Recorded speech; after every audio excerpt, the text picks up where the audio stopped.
to invite our speaker for today. This is Andrea Kosar, and her reflection is, I don't want to get her title wrong, the first female president of Hispanic Chamber of Commerce, I think CEO.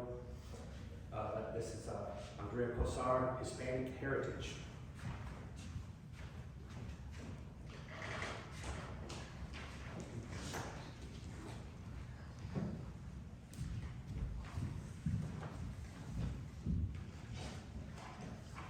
Thank you guys so much for having me today.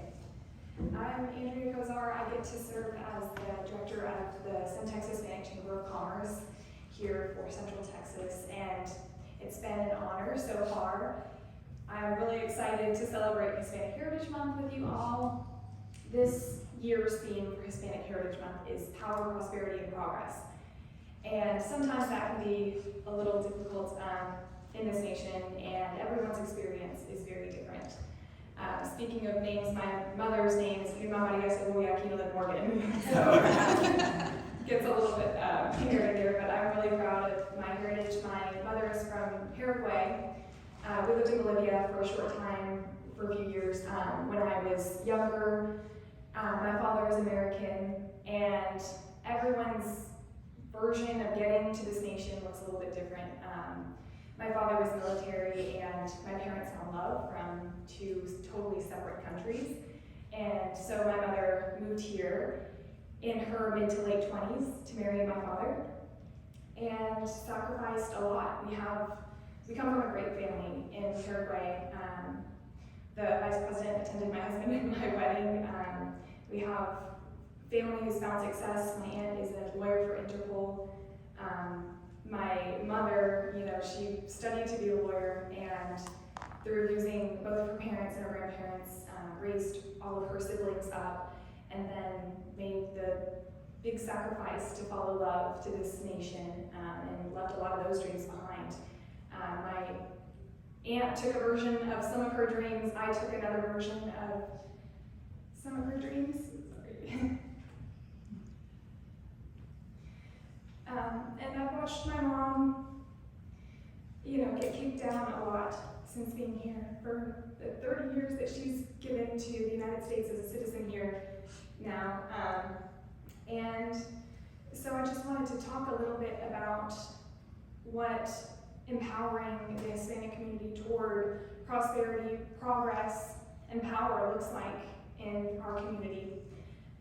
One wonderful thing about Waco is the emphasis on all of the leaders here to go through a training, race equity training that's offered by the Waco Foundation and Cooper Foundation. And if you guys haven't had a chance, have any of y'all gone through that training yet? Wonderful. It's a great opportunity if you have a chance to go through it. I would highly recommend it. But you learn about so many different experiences for so many different folks in this country over the years. And it can be really, really heavy after going through all of that. And you get together after a few weeks, and wow, watching the news cycle for the few weeks in between getting back together after the training with everyone who went in the same group that I went through, it was a lot. And I remember everyone feeling very heavy of how are we going to change the world.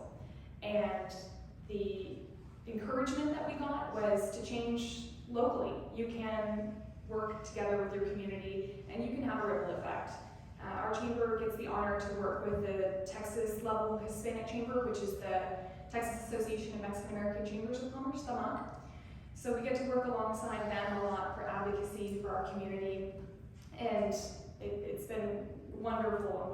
But Waco is just a great community of so many people who want to serve, and I'm proud to be here with all of you guys here, listening into the stories of Hispanic heritage.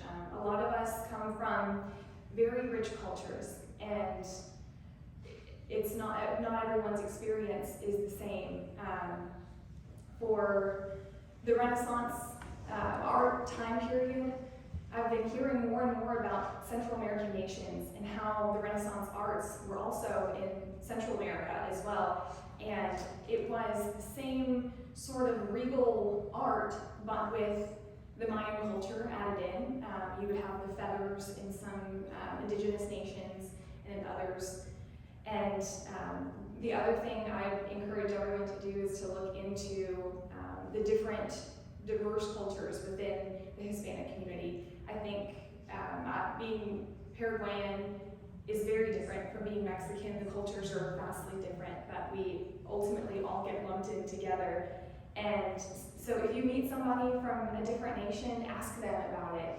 I think I get way too excited to talk about Paraguay, but you know, with my family being 5,000 miles away, all of my family is there. My mom even moved back, so I have one uncle in the United States, and everyone is there. And so it's hard to lug back everything in luggage from there, to have artifacts from Paraguay, and there's not a Paraguayan grocery store around the corner here. And there are 2 other Paraguayans in Waco, which is actually extremely wild because it's a nation of only 7 million, so it's just a little bit larger in population than Arizona. So a small country. But one thing that really keeps pushing me forward is the history of Paraguay, and I'll tell you guys a little bit of that, and then I promise I'll get into the chamber side of things. But for Paraguay, in the late 1800s, there was a large war. Paraguay was becoming self-sufficient. This is the story I've been told, and it's been passed down to me. Of course, there are different versions of history, and often the victor, the winner, gets to tell their version of the story. I will tell you ours. So Paraguay was becoming extremely independent. It had its own iron facility. It had its own military weapons from that iron facility. It wasn't needing a whole lot of things imported. They were building everything themselves. They built the first train station, so they brought transportation to South America. England did not like that as much, so they got into the ears of some other nations in South America, including Brazil, Argentina, and Uruguay. So 3 major nations. At the time, Paraguay's military was the largest in South America, but you can have the largest military and still be up against 3 giants, and there's no hope. And so Paraguay lost all of its male population, or at least the adult males. Child soldiers were involved, and decimated the population. And I think the population ended up being 1/3 of what it was at the time. The ratio of women to men lasted about 100 years. So in the 1980s, it was 6 or 7 women to every man. So it was wild to see, but when I ever feel like anyone's trying to make me feel small or my mom feels small, I think about my ancestors and how every man laid their life down for their people, for their families, for their community, for their nation. And I think about the women who, while grieving, rebuilt the country and moved forward. And that's extremely powerful to me. And so, that aside, I want to talk a little bit about the Hispanic Chamber of Commerce. Every chamber is a little bit different. I've been involved in chambers since high school, and my uncle we call everyone who's from Paraguay or uncle or aunt, so we're not actually related, but somebody I grew up with, he is the president of the Paraguay American Chamber of Commerce in Miami. And I've got to be involved with the chambers here. I'm originally from Florida, so I got involved in those chambers and seen a lot of different styles of how a chamber can operate. And my predecessor, if you ever need to operate Solana, would say, you've seen a Chamber of Commerce, you've seen a Chamber of Commerce. And every single one is different. For us, we are really focusing on rallying around the Hispanic community and the local business community. We are an extremely inclusive Chamber of Commerce, so anyone can be a member of the chamber, either as an individual or as a local business. You don't have to be Hispanic. You don't have to find your nearest Hispanic friend. We try to explain how we're really inclusive and we want everyone to rally around our local businesses and also celebrate our Hispanic community here in Waco. So I encourage all of you guys to come out and attend an event or get involved, share on social media. We are really, really trying to empower local businesses here in Waco. I think that entrepreneurs in Waco were the bloodline of Waco and what held us up for so long, and we've been seeing a lot of changes. And for our local businesses, economic development is absolutely necessary, but it is tough to compete if you don't have the same benefits package offered at Amazon to keep your staffing underway. So you have to raise your prices, but you really need the local community to rally behind you. And so that's a big part of why we're so inclusive. We want to make sure that we're banding together as a community, but that we're inviting the whole community in on, celebrating all of these wonderful local businesses. Also, our businesses, they each have an incredible story of how they become an entrepreneur. Being an entrepreneur is a roller coaster. My husband and I have a construction company, and sometimes you're feeling really good about what it could look like in the next couple of years, and then there's that divot, and you just never know what part of the journey you're on. So I highly encourage you guys to really get involved with the local businesses at every level. One of our members, she's incredible. She came from Mexico, and she had actually won for her baking skills on the local region, or the local level, the state level, regional, and then competed against other states in Mexico. And the Mexican government said, "What is it that you need? Because we'll sponsor any baking equipment. You are incredible." We have that person here in Waco, Texas. And on top of her and her amazing baking skills, she now has a restaurant here in Waco called Lubitas. They're not downtown, they're not on a strip, they're not along the interstate, they're more out toward MCC, so I encourage you guys all to rally around her business. But she is currently managing a multi-generational restaurant, so she has her kids, her grandkids, working in this restaurant. And her husband had suffered a stroke a few years back. He is unable to walk or speak. She takes care of him, she takes care of the family, she hopes to expand to have more of a bakery one day, but meanwhile she's training her grandkids baking skills so they can have their own businesses. So she's passing on entrepreneurial skills while running a business. And she is also one of the kindest people I have ever met in my entire life. She has the voice of an angel. I never got to know my abuela, but I have heard nothing but wonderful stories about her, and she just reminds me so much of her. And Valentina is one of those people, you'll meet her, and she'll be inviting you to her house to cook you dinner. She'll invite you into her family. You'll be adopted in her family. She is wonderful. And we have another member who just joined our chamber, and I've gotten to know her story of becoming a widow about a year ago and the business being handed to her while she's raising her children. So she's looking to have other entrepreneurs rally around her as she's learning this new phase of life while grieving.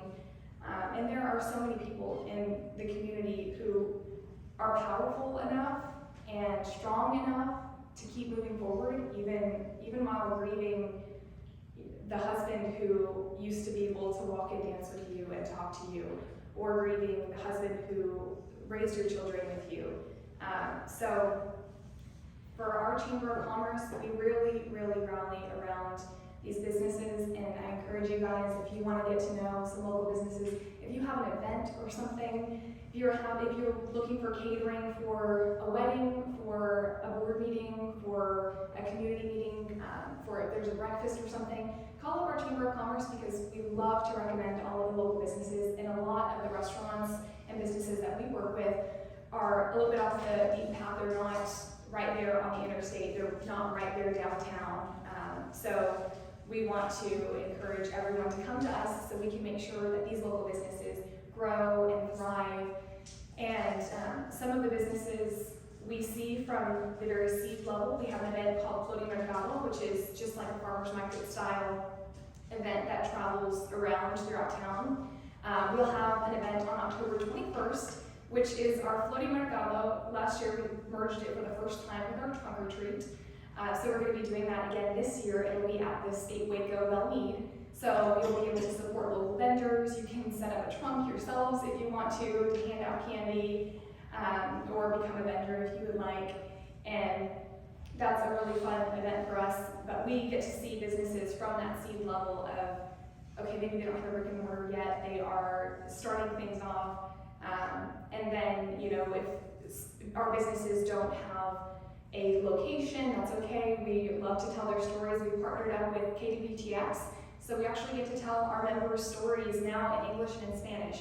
It gets aired on the CW station and the Telemundo station, which has been great for our businesses to have that exposure. And Telemundo is not accessed or tapped into enough. It's a wonderful platform, and so we've been really proud to honor our local businesses' stories through that.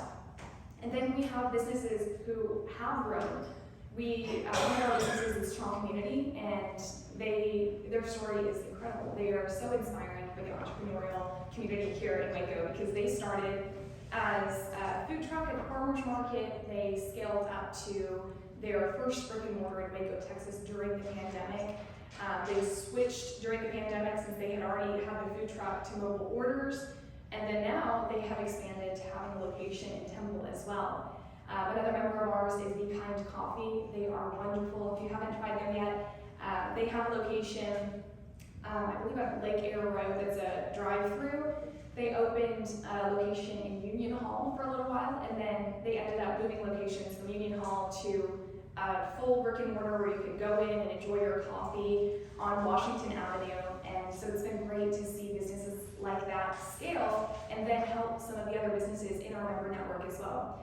We started the first training for entrepreneurs and small business owners fully in Spanish called Escalando in June of 2022. So it's been a little over a year for us, and that has been phenomenal. It's been great to see businesses learn from content experts in the community. So we pass the mic to someone who can share something similar to what you guys do, share something that would help the entrepreneurs. So we've had insurance planning experts come in, we've had banking experts, we've had tax planning experts, and they share everything in Spanish. And what that does is, one, now you know that you have a trusted resource. We have had businesses share their stories in the Escalando meetings, and now you recognize them as these amazing business owners. But in their days of getting their business started, they were told to walk out the doors, find a translator, and come back. They were not helped in the community, and that sort of distrust builds and builds, and it's just crazy to think about. But Escalando, we will have a trusted resource speaking to you, so you know that you've made that connection. You know, if I walk into that place, I can look for that person. He's going to help me, and I know that I have built that connection. They've also been building connection among the other entrepreneurs in the room who speak Spanish and who can tell each other about their journey and what they found and what resources are available. So it's been a really great resource that we're proud to have brought for the Hispanic community in Waco and Spanish-speaking community. And we also are working on economic development in South Waco and on 25th Street. So South Waco is where the majority of the Hispanic community lives in Waco, and 25th Street is where it's the highest concentration of Hispanic-owned businesses in Waco. And so we brought a lot of our business training over to 25th Street, to the fire station there. That's where we hold Escalando. We also had Waco PD come in, and we partnered with them after a lot of the break-ins at local businesses, and Waco PD did a safety demonstration, and also had the opportunity for businesses to sign up to have assessment of their safety needs of their business. And then outside of that, it's a lot of storytelling for our chamber. We are really active from the local business level, the grassroots level, to being really connected with what's going on in the city. Our chamber is everywhere all at once. We have a staff of 3. We are the smallest chamber in Waco. So we are always looking for more resources, for ambassadors, for people to tell our story, because we often are out telling everyone else's. So I really appreciate the opportunity here to talk to you guys about what we're doing. But we are really active in making sure that the community has everybody's voice included here. There has been a long history in Waco of people being pushed out and having no choice. In the downtown area, the minority populations were pushed out during urban renewal, so that builds a lot of distrust.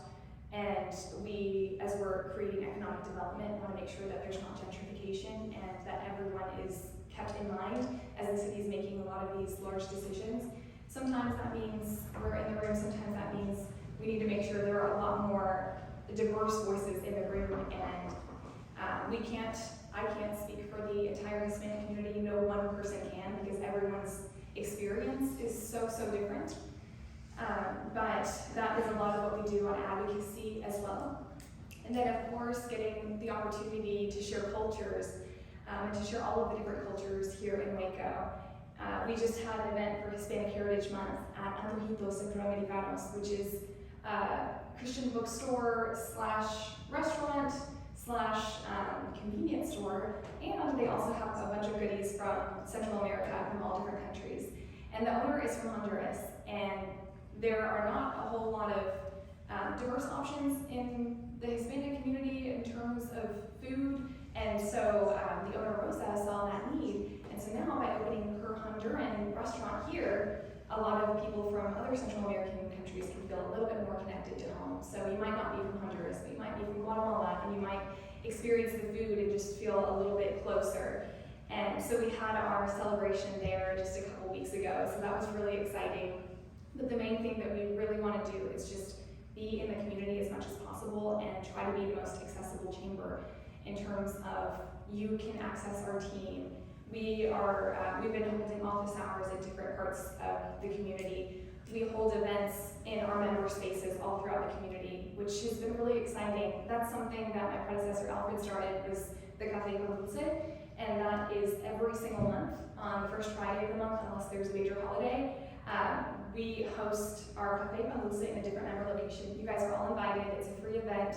It's networking, it's coffee and sweetbread, and you'll maybe get a tour of that location. You'll get to connect with some different people, and that's been a really fun one. So we host it in a different member location, and what that has also done is have our community and our member base used to seeing different parts of Waco.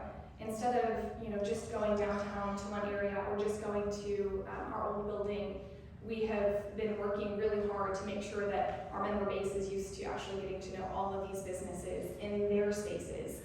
And so we've been doing Café con Dulce, and the luncheons as well are now in where our member restaurants are. We have actually moved locations at the beginning of this year. We used to be on the Saul, and we actually just moved to the co-working space on Austin Avenue in downtown. And it's really exciting because we're surrounded by small businesses and nonprofits every single day, just walking through the doors to get to our office. But for the most part, our team is really focused on, okay, we have our desk and our computer in the office when we need it, but our goal is to be in the community as much as possible. So to attend events, put on events, or even just sit in a member's location where we know that we'll be in the general vicinity of small business owners or individuals who might want to pop in and ask us a couple questions. So we're trying really hard to be accessible.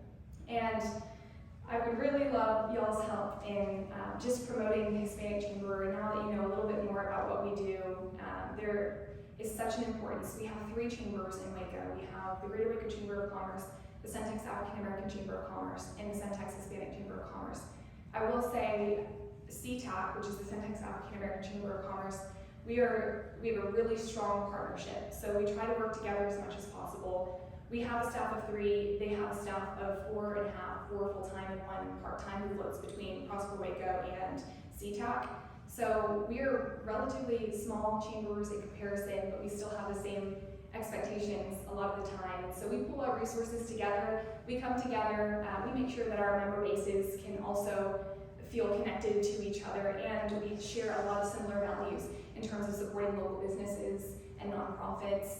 We both try to keep our membership rates accessible, and we come together as much as possible. So when we were approached by KWTX to highlight our member businesses and give that opportunity, we said this is a perfect opportunity for Starbridge. Let's bring in both of our chambers. And that was a win-win-win all around for our chamber, for CTAC, and for KWTX. So it's been great trying to find different opportunities to work with CTAC, and we're hoping that Starbridge will grow. Again, we have small chambers who are pulled in 5 million directions, but we do have really big passions to make sure that the local business community is represented here in Waco, that minority youth feel like they have a pathway to leadership, And we also want to make sure that we can, the third pillar of what we are trying to achieve with Starbridge is to be that third leg. So if there is a community that maybe doesn't look like either of our communities, but if there's a community that feels like they are underrepresented or facing hatred of any type, anti-Semitism, LGBTQ hatred, or anything like that, we want to make sure that our chambers can come alongside those communities and make sure that nobody feels alone in anything here in Waco, because we know how hard it is. We know a lot of the biases that we're facing. We do so much and we have big hearts, but at the end of the day, you know, we are fighting a lot of battles as well. Our chamber, we are a nonprofit, so we are a 501c6, which means that we serve the community, but we have a revenue source, which is membership. So I encourage anyone who wants to become a member to please join our chamber or help spread the word.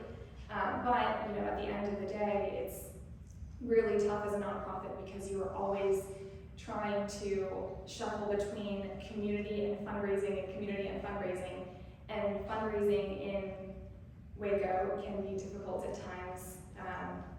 As a Hispanic chamber, people don't recognize that we are just a chamber of commerce, and we are really just trying to help the community move forward. And so I really hope that you guys can all help us in some of that storytelling aspect of propelling the Hispanic community forward, because we want to make sure that there's representation in boardrooms and key decisions being made in Waco. And I think we can all agree that that would be a wonderful thing, to make sure that there's diversity in all of the decisions moving forward, and that we don't have any one community or two communities or three communities pushed out without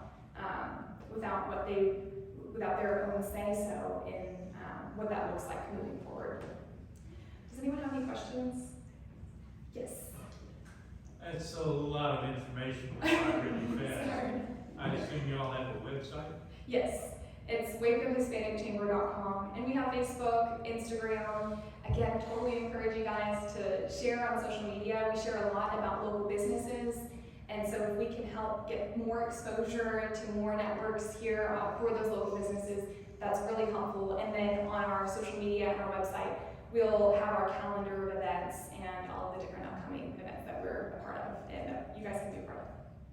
And did you have That was my question. Okay, I know it's a lot. Yes. Did you say you work with nonprofits as well? Yes. Could you tell us a little bit about the nonprofits you work with and how you help them?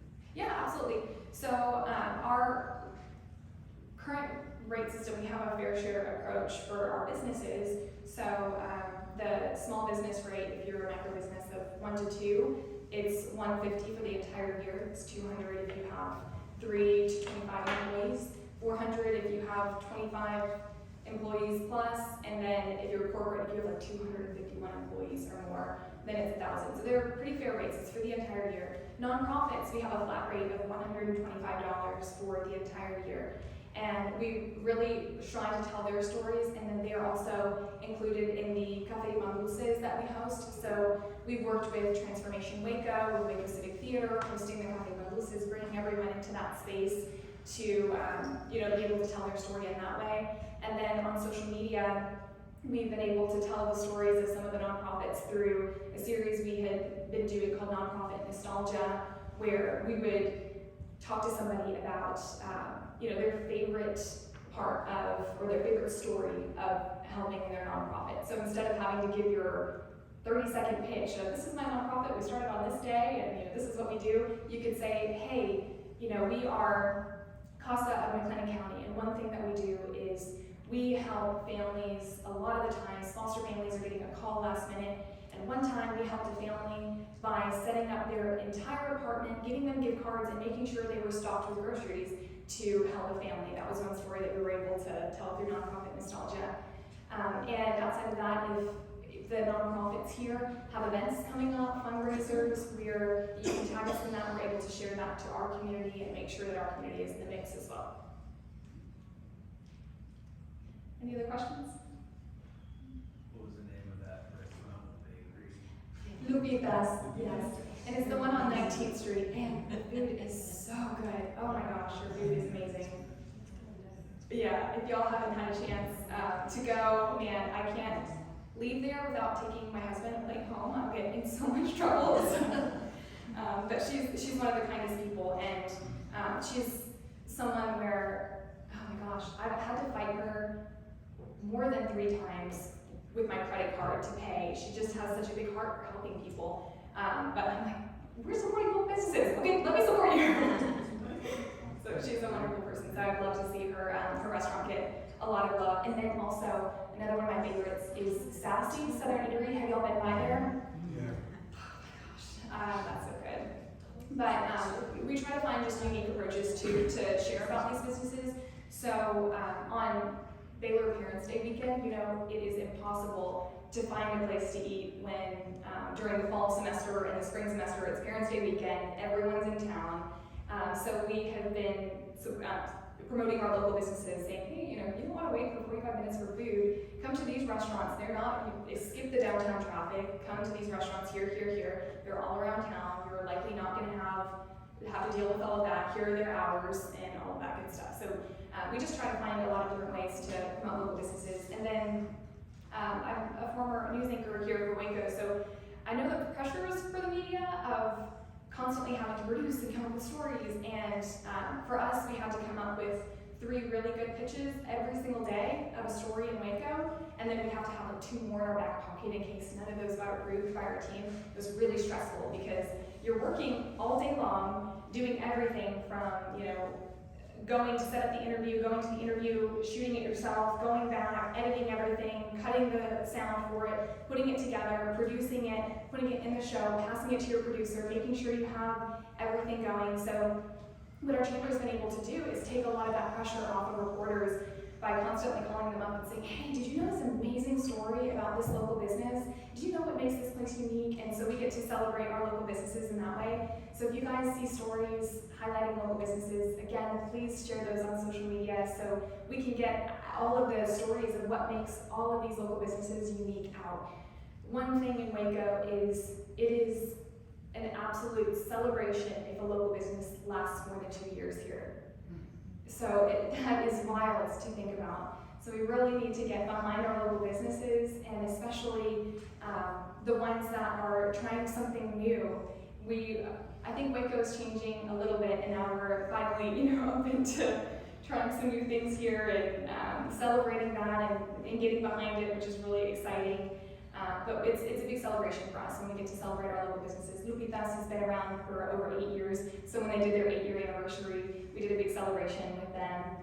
And another thing that our chamber does is within our member network is just try to make sure that our local businesses have as many resources as possible. But again, anyone who wants to call us up and say, hey, do you know an accountant? Do you know a lawyer? Do you know a restaurant? Y'all can call us, and we have a whole directory. We have that directory on our website as well, so you can find a lot of local businesses to support or to be able to get those resources that you're looking for. We're kind of like, we try to be the yellow pages of all of these local businesses.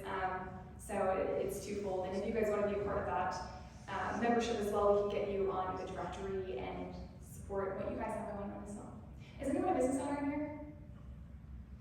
What is your business? I'm a consultant for organizations in trauma. Oh, really? What does that entail? So I just came back from working with a client who is supporting some of what's happening in South Sudan. I've also worked with schools when there's been a shooting. I've also worked on tribal reservations, dealing with poverty and racism. My gosh, so you probably have a bit of an uphill battle in a lot of the work that you do as well. Yeah. Can you share a little bit about the local business journey for you? Has it been challenging at times? So, you know, I've only been here 3 years. I've been in Seattle, and mostly I've been known word of mouth. I actually haven't done work, only one client in Texas. I work all over the country.